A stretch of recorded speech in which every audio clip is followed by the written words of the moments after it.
A quick warning, this episode contains discussions of domestic and intimate partner violence. Please check the show notes for a more detailed description, and take care of yourself. Thanks for listening. Jasmine Swan took extraordinary measures to protect herself from her abuser. I moved 4 times. I had to get 2 new cars. My tents are 5% because I'm afraid of sitting in traffic and him pulling up one day and seeing me. She changed her phone number, her license plate, the locks on her front door, switched up her son's daycare, even filed a restraining order.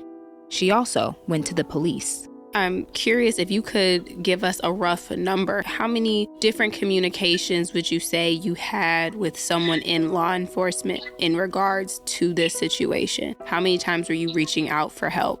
I would say probably more than 10 times. I have went physically up to the police station sometimes. I will call. I even flagged the officer down one day in traffic. One police officer told me, you need to build a paper trail. Keep contacting the police and build a paper trail, because if you have to take matters into your own hands, there's a paper trail behind you. Jasmine built that paper trail, each piece representing a potentially life-threatening incident. But despite regularly contacting authorities, she felt scapegoated, a victim blamed instead of believed. If it was a puzzle, I'm giving you every single piece. You don't have to figure anything out because I have all of it right here, but it wasn't enough. And I thank God every day that I didn't succumb to the hand of this man and that I'm still able to be here. Sadly, others who built paper trails, like Bobby Lou Scheffling, didn't survive. From Milwaukee PBS with support from the International Women's Media Foundation, This is The Missing Piece, an investigative podcast series about domestic violence cases in Milwaukee County. a growing crisis. Unprecedented numbers of people, mainly women, losing their lives. We're taking a deep dive on how we got here. And what is being done to save lives and restore peace. We're your hosts, Alexandria Mack. And Scotty Lee Myers. Episode 4, Surviving the Paper Trail. Hey, one second. I'm trying to turn my speaker on. There we go. Can you hear me? Yeah, I can hear you. Okay. Obviously, I know you, but how about you just introduce yourself to Scotty and he can introduce himself to you too?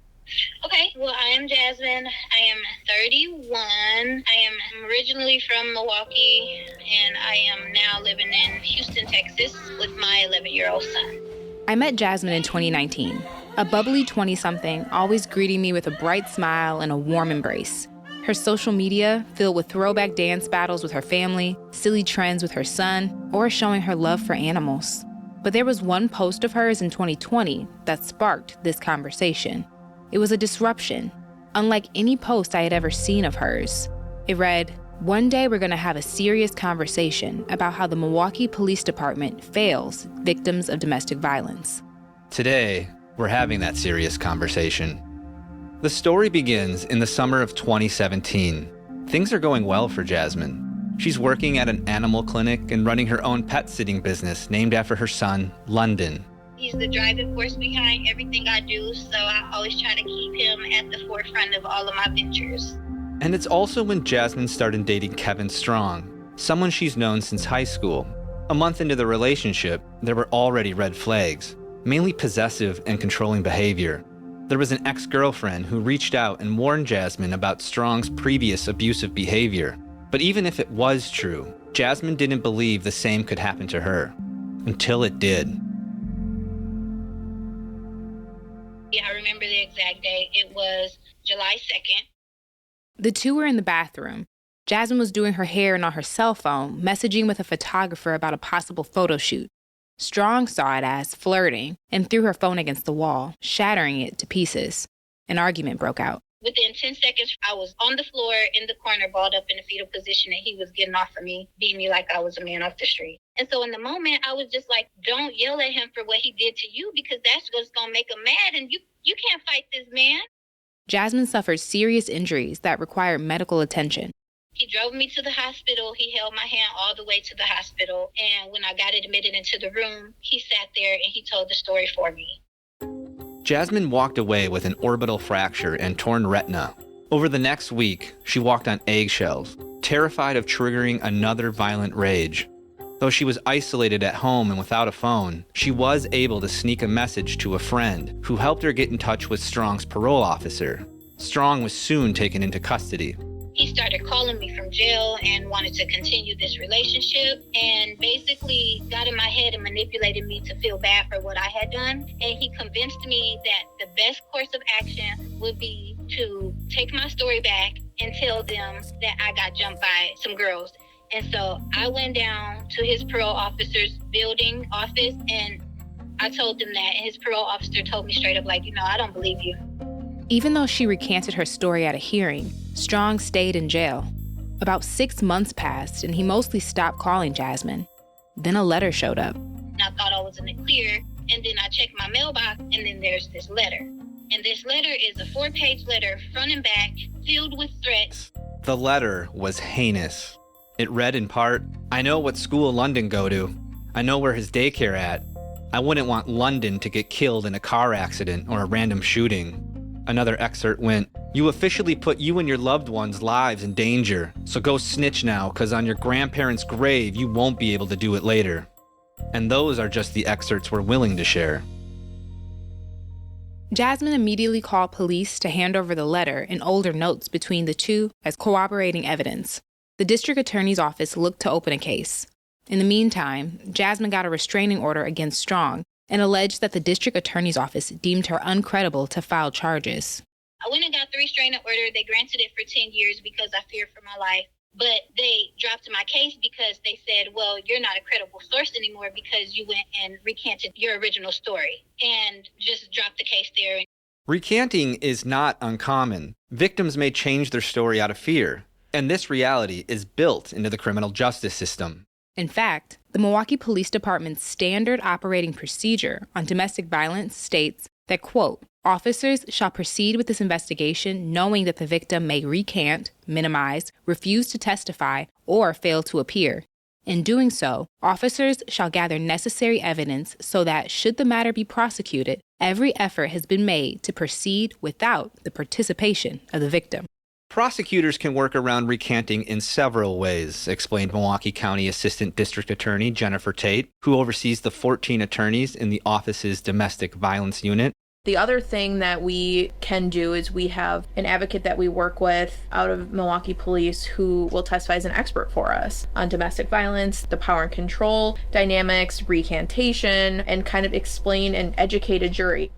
Yeah, on its face, if you read a medical record and a victim says, "Oh, I was jumped on the street and somebody beat me up," and then they come into court and they're saying, "Well, actually, no, it was, him," I think on its face, you're kind of like, well, that sucks. But I think if you can put it into context, I think people can wrap their heads around that.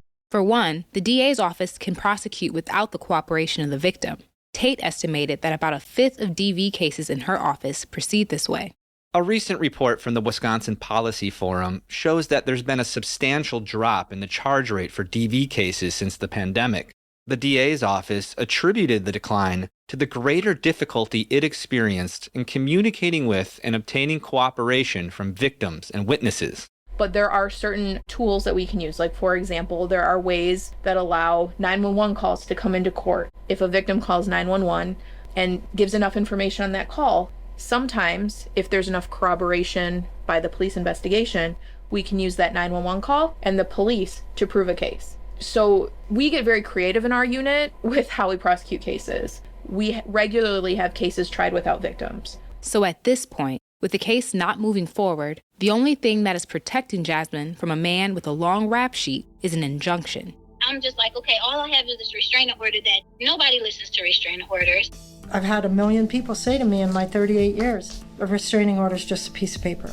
Absolutely, that's true. But it's a very important piece of paper to have. That's Carmen Petrie, head of the Sojourner Family Peace Center, who we've heard throughout this series. Carmen's Sojourner colleague, Hector Hernandez, picks up where she left off. Echoing what Carmen stated, it's a part of the puzzle.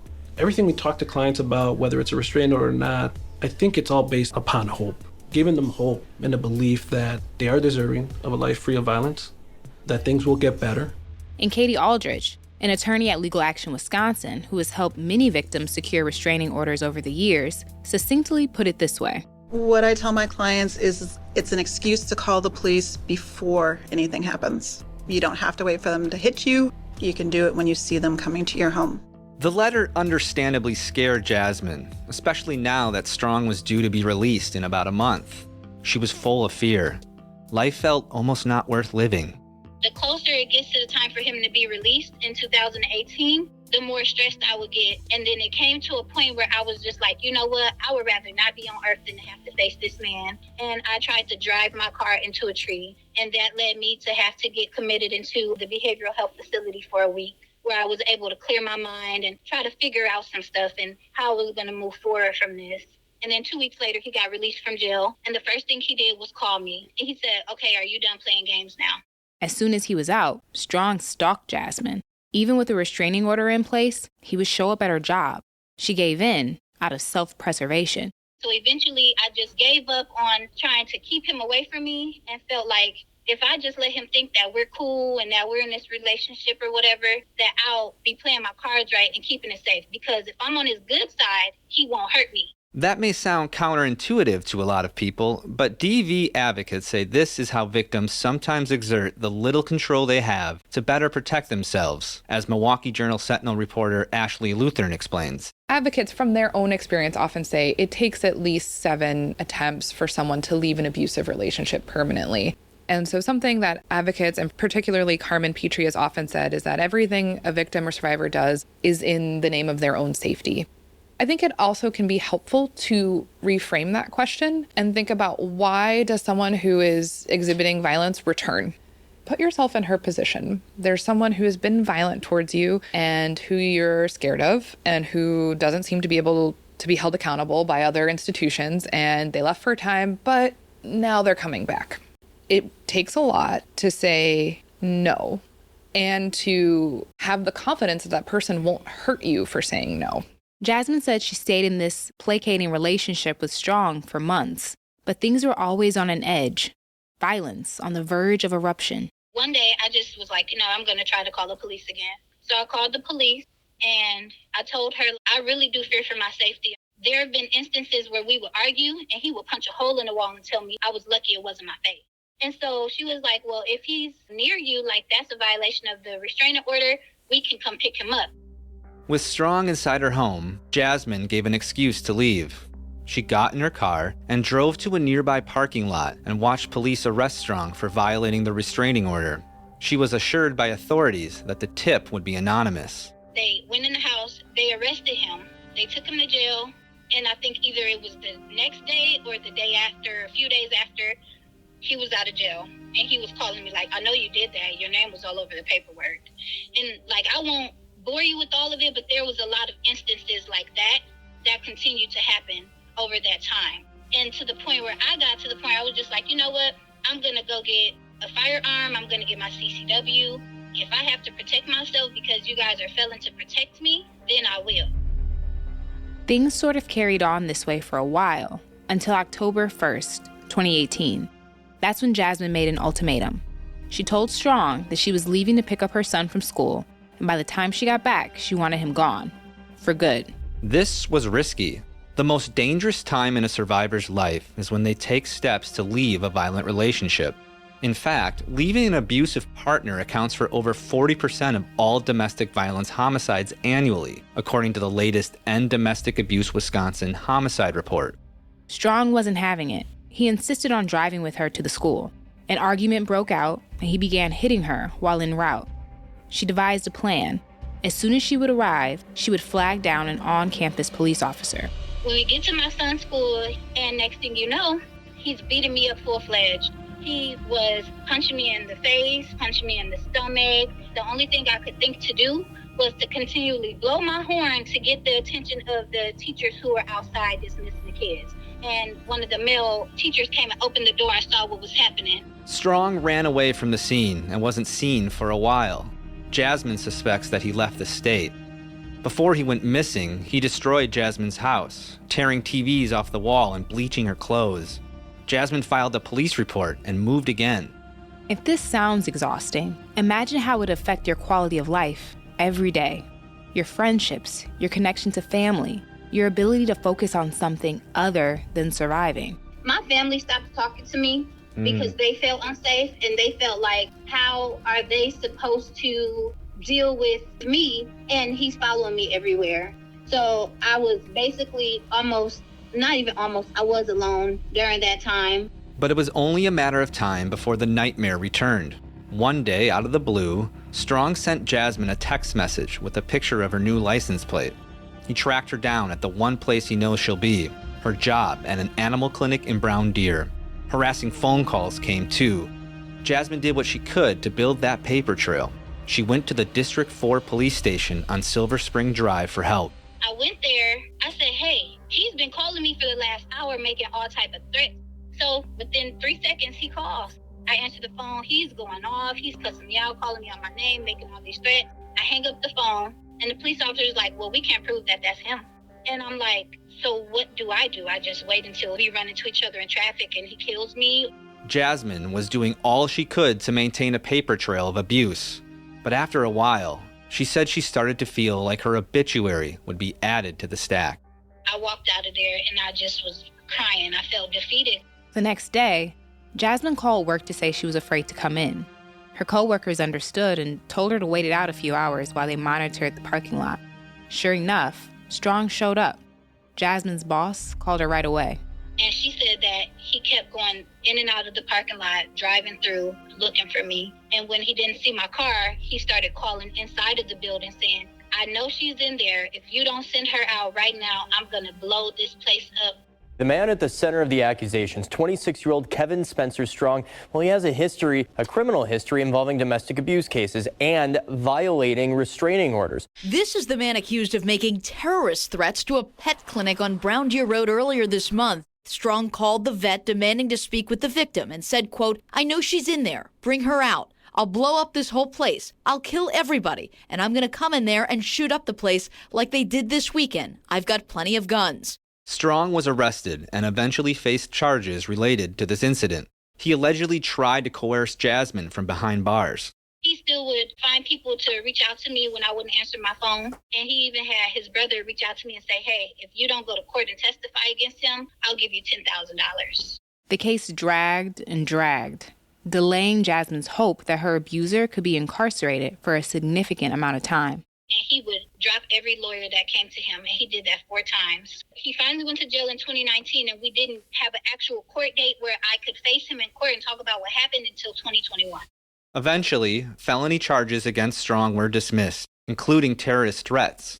Strong pled guilty to knowingly violating his restraining order, a misdemeanor, and a felony count of bail jumping. He received a 4-year prison sentence. Now that she has finally had some distance from these traumatic events, Jasmine has reflected on everything she's faced over the past few years and how it may have been prevented. What do you want to say to the Milwaukee Police Department? Honestly, I feel like they have a horrible track record. They drag their feet because some of it is not of concern to them. And it shouldn't be, we can't prove that's him. If I was a police officer and I heard a woman come in frantic saying this man is threatening me, and then I hear a threat over the phone, I'm going to say, okay, this is what I need you to do. I don't know what it could be, but I wouldn't just say, we can't prove it's him and send you off.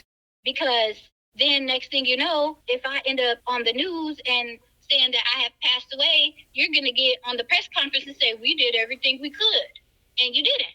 You just said that you don't consider yourself a victim anymore. When did you finally feel free of this situation?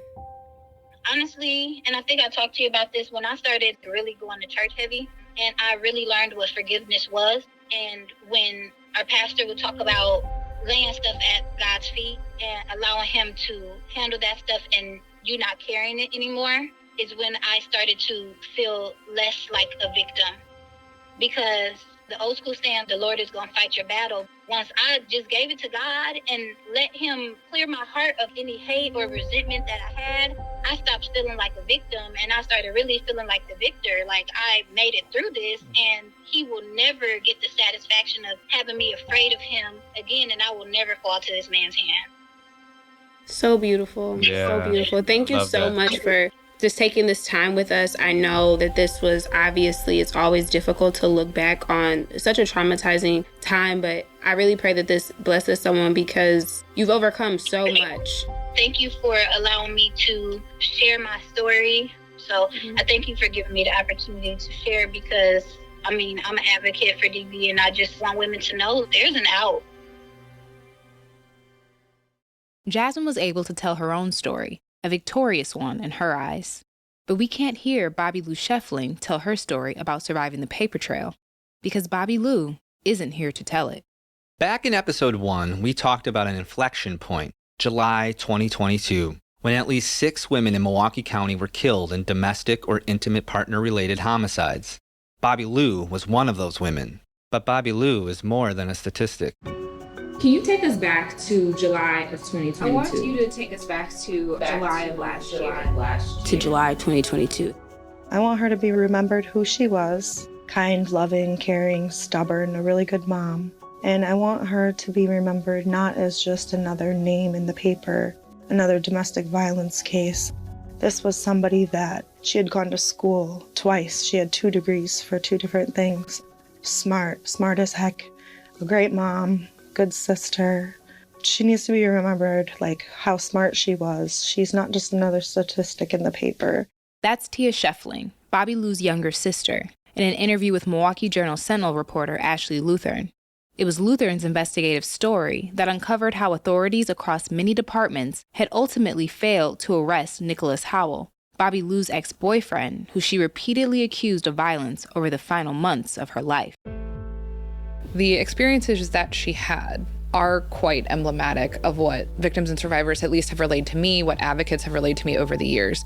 Running into systems that don't appear to be responsive, running into people within those systems who are dismissive, constantly having to weigh your safety versus seeking accountability, and knowing that it's frankly up to you to do that. The sometimes cold reception isn't helpful when trying to survive a paper trail of abuse, as Bobby Lou found out when she was building one against Howell. Howell was regularly violent and on several occasions used a gun, pistol whipping Bobby Lou and her sister. Other times he shot up their house. Police would respond to calls for service, but Howell always fled the scene before they arrived. After one of the early pistol whipping incidents, police forwarded the report to the district attorney's office. The office said they needed Bobby Lou's cooperation to prosecute Howell, but she was too scared to help while he was on the loose. There were steps the DA's office could have taken, but didn't, including passing Bobby Lou's case to the Domestic Violence High Risk Team, a highly effective program that we'll hear more about in a later episode. Other incidents between Howell and Bobby Lou never made it to the DA's office because responding officers didn't categorize them as domestic violence related. They slipped through the boyfriend loophole or were never filed to begin with. Here's Assistant District Attorney Jennifer Tate again. So there's what we like to call the boyfriend loophole. Domestic violence cases under our statute that come to our courts, you have to be married or previously married, have a child in common, a living child, or live together or formerly live together. There's a lot of cases where they're dating seriously, maybe even for years, but they've never lived together, and that doesn't come to our unit. But in some ways, this is irrelevant, because police could have arrested Howell at any time for an open felony warrant. Instead, Howell remained free for more than a year. Then, the most demoralizing police interaction happened at the District 3 police station on July 15th, 2022, just days before Bobby Lou was murdered. Bobby Lou's driving in a car with Mr. Howell and her 2 children, and there's a fight, and Mr. Howell's physically abusive to her, grabs her hair, pushes her. He ultimately gets out of the car. She calls a friend of hers who's not right at the location, but calls a friend for help. And then together that day, they go to District 3 within, I think, an hour of this happening to report this assault. This is security footage obtained by the Milwaukee Journal-Sentinel. What's your last name? What's your last name? Scheffling, SCHOEFFLI. First name? BOVDRE. Bobby Lou goes into the lobby with her friend, her 2 sons. She goes to the Officer Sean Toms at the desk, and she gives a lot of information. They take photographs. You guys live together? Yeah. When? Up until recently. Security footage captured video of the interaction. Domestic violence experts who reviewed it criticized how Toms handled the situation, alleging that he re-victimized Bobby Lou and blamed her for failing to be able to hold Howell accountable for his crimes. What do you think's going to happen this time? I don't know, that's what I'm saying, it's like you guys can never catch him, that's why. Well, if we catch him, and then he goes down and you don't show up, he gets released. So that's why I'm saying, what kind of outcome do you expect today? After she left the station, Toms can be seen on security video turning to other officers at the front desk to vent about the interaction. It's our fault because we never do shit about it. It's all your fault, Jen. Everything that bitch went to go through, it's all your fault. It's not. We never do shit. She was just a In case you couldn't quite make out the audio, Tom said, quote, "It's our fault because we never do shit about it." Toms added sarcastically, quote, "It's all your fault, John. Everything that bitch went through, it's all your fault." And near the end of the video, Toms described Bobby Lou as a C word.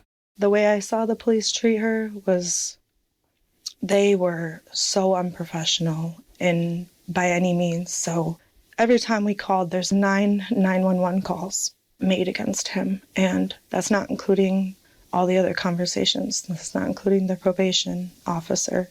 Each time the police basically laughed, told her to make better choices and pick better people to involve in her life. It was a 2-year relationship, and in the 2 years you ask yourself why 9 times only, but a big part of it was the first time she called, they didn't do anything. They didn't even show up. The district leaders didn't think Tom's conduct warranted an internal affairs investigation. A note went into his file, but there was no formal discipline. After the story is published, the Milwaukee Police Department announces it's opening an entire internal investigation and audit into all 6 contacts that Bobby Lou had with the department in the months leading up to her death, and that includes this interaction with Officer Toms. At this point, I do not know. It's my understanding that it's still ongoing. We did ask Deputy District Attorney Matthew Torbinson about it. I think anytime a victim is treated in a way that is done without dignity, without respect, and without listening, it's disappointing. It's extremely disappointing. I would say my experience with the vast majority of law enforcement and my experience with the prosecutors that work in this office is they care deeply and they want to make change. And I think what happened in that particular incident at District 3, I hope is the exception rather than what happens often. I hope and I believe that. I know the Milwaukee Police Department has been very sensitive and a little bit frustrated that this interaction has now, in their mind, come to symbolize to the public how they handle domestic violence. There are really, really good officers who investigate domestic violence, who know how to interview victims, who are empathetic and take time and are everything we would want in a police response to domestic abuse. The trouble is, like with any institution, you can't always control what your colleagues are doing. Most of the time, it's going to be a frontline patrol officer responding to these calls. And so it is incumbent upon the department, and it's a huge responsibility, but it really comes down to culture changes. And frankly, their policy is quite robust when it comes to domestic violence and how you respond. Bobby Lou was found dead inside her home on July 26, 2022, with multiple gunshot wounds. She was 31. Nicholas Howell was recently convicted of first-degree intentional homicide, among other felony counts. His conviction carries a mandatory life sentence. A few days before she was killed, Bobby Lou applied for a home loan. She wanted a peaceful and safe life with her children, but instead, she's resting, hopefully, in peace. I was honored and really grateful that Tia and her grandmother invited me to Bobby Lou's funeral. Her grandmother had asked the pastor to wear cowboy boots because obviously horseback riding was such a huge part of her childhood. Bobby Lou got to take one last ride. And so what that looked like was her brothers carrying out basically it was an urn. It was carrying her out and lifting her up and setting her remains on this horse. And it was guided around kind of the exterior of the church parking lot, and everyone was silent and just watched as this horse made its last ride. And it was really beautiful and really moving, and obviously extraordinarily sad because the 2 people who were there right with the horse and watching all this were her sons. If you or someone you know is going through a crisis or need help, call the National Domestic Violence Hotline at 800-799-7233. Resources specific to Milwaukee can be found in our show notes. On the next episode of The Missing Piece. And because we are culturally specific, we do know the separation is and how it's affected our families through the generational trauma that America's put on us. We take a look at We Are Here MKE, the coalition of culturally specific organizations providing support to domestic violence victims among Milwaukee's diverse communities. The Missing Piece is hosted and produced by Alexandria Mack and Scotty Lee Myers. Other members of our team include sound engineer Grant Martin, engineering manager Arlene Giuliani-Kazorik, and digital content manager Carol Burns. You heard additional reporting from Fox 6 and WISN News in Milwaukee. And make sure to visit the Milwaukee Journal-Sentinel website to read Ashley Luthern's incredible investigation about the Bobby Lou case. We'll put a link to the story in our show notes.